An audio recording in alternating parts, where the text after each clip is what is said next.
where will AI drive the biggest improvements in healthcare over the next 3 to 5 years? What do you think is the next big thing in healthcare? So, Matt, you can start first.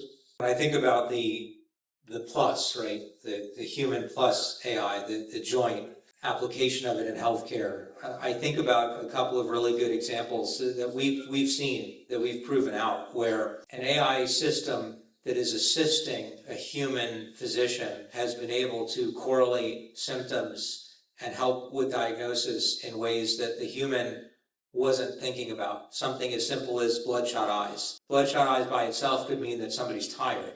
When you couple it with 10 other things, it could mean a diagnosis. A human may overlook that.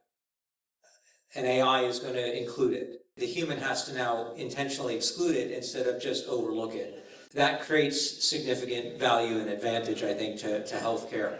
But I think that, for example, if I were to ask you, how many people here have seen a doctor? Just, at any point in your life. I figured, yeah. How many of you have gotten a muffin recipe from your doctor? One person, right? Now, you might be asking, well, why did I ask that? Well, one of the litmus tests for the use of AI in healthcare and other things is asking if it can bake you a muffin. And most of them nowadays will give you the recipe. And you think, well, why would a healthcare AI system be telling me how to bake a muffin? And it's because it's not a healthcare AI system. It's because it's a generally trained AI system that's generic, and you just happen to be asking it healthcare questions, and the second you ask it anything else, it's going to go completely off the reservation. So the future of this is we need highly specific AI that won't go off the reservation, that won't tell you how to bake a muffin and then diagnose a patient with you.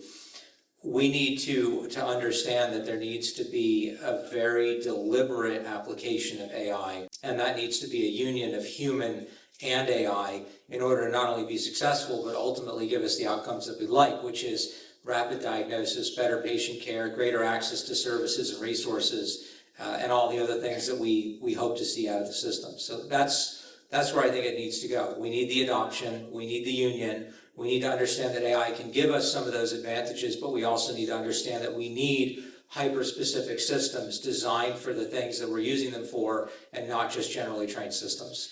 Thanks, Matt. How about Dennis? In a clinical space, that the AI is going to help our industry in one of the most problematic areas, which is recruitment for clinical trials. The challenge in oncology is you don't know if the patient is so far off that the medicine can't help them. But in a space like our own, we could be scanning EHR and identifying patients that, one, have the symptoms we need, and two, are willing to be recruited.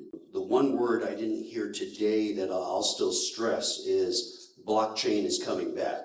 Brian? I think AI and drug discovery and then the healthcare services, one area where I a little bit disagree with in the terms of the impact on employment. I do think that there's a lot of administrative functions that are going to be eliminated, and hospitals over the next several years are going to be under reimbursement pressures, and we're starting to see, it's hard to, correlate those specifically to AI, but I think that these workflow agents, which are highly specific functions, will reduce administrative employment within healthcare.